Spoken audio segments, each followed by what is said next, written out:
So, game one of the Western Conference Finals starts today. OKC Thunder take on the Minnesota Timberwolves at home. So now just going into this series, the Thunder are heavy favorites, and I'm just going to say it right off the jump, I do agree.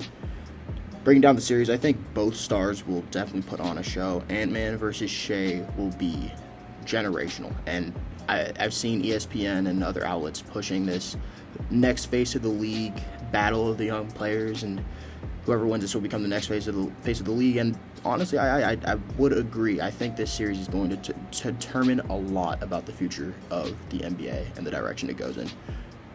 Shai versus Ant. I think SGA is the more consistent star. I know he started off this postseason kind of rough, but I think he's figured it out, and over the past couple of postseasons, I think we have a big enough sample size to say he is going to give you his usual regular season production, that 30-point, 5 assists, 6 rebound game.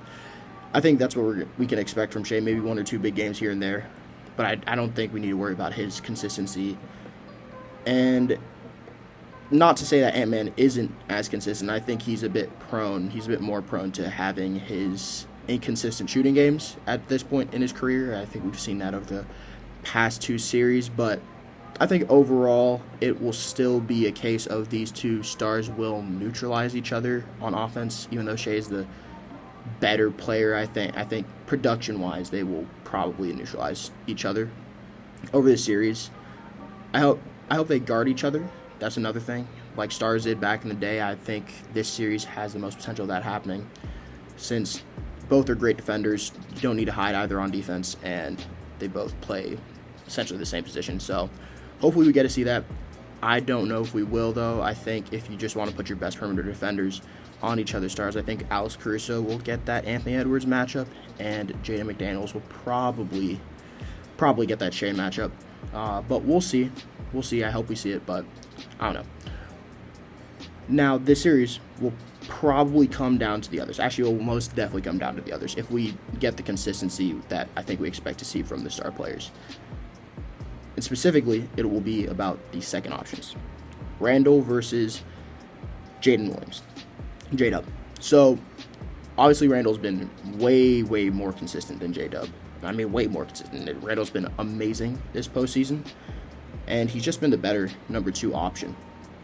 So I think this series will definitely be about us seeing whether that's real and whether that'll hold up against OKC's defense, because, again, you're not going against the Lakers. You're not going against injured Warriors. Curry being there wouldn't have helped their defense, but they're still a great defensive team. But we'll see against the best team in the NBA and one of the best teams in history if that production holds up.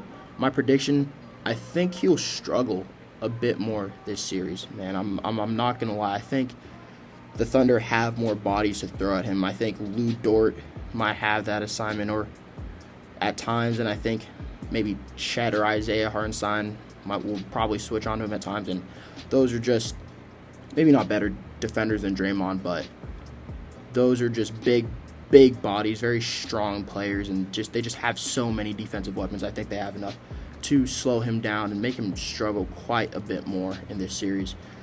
So I think we should expect to see that. But I think overall he'll still be probably pretty good. And then J-Dub, man, I really don't know what we're going to get from J-Dub. He was, until the last, the last game of that 7-game series with Denver, he was just really bad. He had maybe one other game in that series that was good, but other than that, he was really horrible. And if he comes out and plays like that, I still have this series going to 7, strictly off the back of the others. Chet Holmgren's pretty consistent. Isaiah Hartenstein's pretty consistent. If Lou Dort can, keep on knocking down threes, I think he can be a big part of this. And so I think if J-Dub just stinks it up, I still think this game goes 7, because that's how good of a team I think OKC is. But I would have to lean more Minnesota in that game 7 if we don't get a good J-Dub at all. Now, if we get the J-Dub that we saw in Game 7 versus Denver, this OKC team is very scary. I think they pack up the Wolves in 5. That's going to be my prediction, honestly, because that's how good I think this team is when Jalen Williams is playing his best.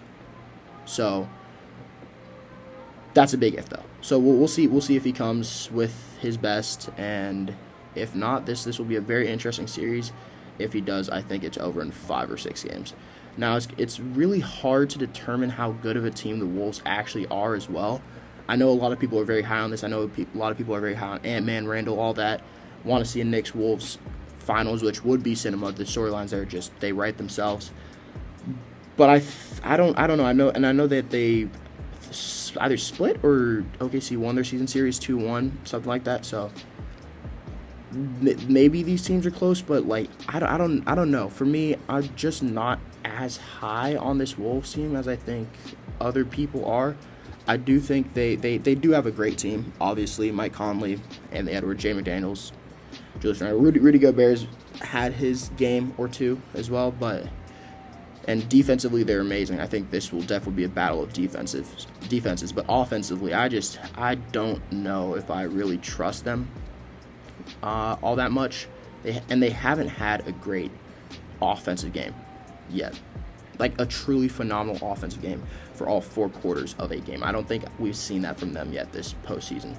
So that is something to look out for. I don't think that they can go on these stretches where they don't score against a team like OKC. They were afforded that luxury when they were playing the Lakers. They were afforded that luxury when they were playing the Warriors without Steph, because that, Lord knows, that's a horrible offensive team without Steph. But I don't think they can do that against OKC. If they do that against OKC, that's game. This is a team that can just turn defense into offense so quickly, and within the span of 5 possessions, it's like a 10, 15-point game. Like that. Just flip the switch, and it's already a game, and it's over. They don't blow leads all that often. So we're going to need to see the Wolves step it up, and it's just hard to determine how real this team is, especially since the competition they face so far. And I'm not belittling them by any means, but the Lakers, incomplete team, we all know that. I mean, I guess some of us didn't know that. A lot of people were taking them to go to the conference finals, but we all knew that this was maybe a year where there would be a step away. They still need a center. They still need to flesh out the roster a bit more after that Luka trade.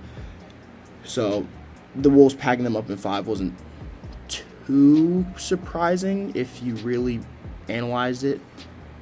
And then against the Warriors, obviously Steph went down. I still think that series is very, very competitive, even if he doesn't go down, but we obviously didn't get to see that.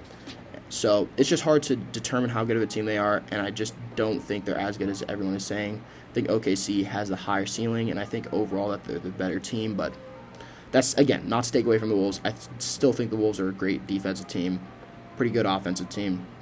It's especially when they get it going, but we just haven't seen a full game from them. Very dangerous, could definitely knock out OKC, but I think this OKC team is just better. They have the higher ceiling. And I think I see this ending in 5 for OKC. And I think the Denver series really, really battle tested them. They know how to control games when it gets down close and it's in the clutch. And we just saw them grow up right before our eyes, man. I don't know. I think this team is just better than it was coming into the postseason. They were already a scared team coming into this postseason. So that's my prediction. OKC in 5. But we'll see. I'll see y'all after game 1. Peace.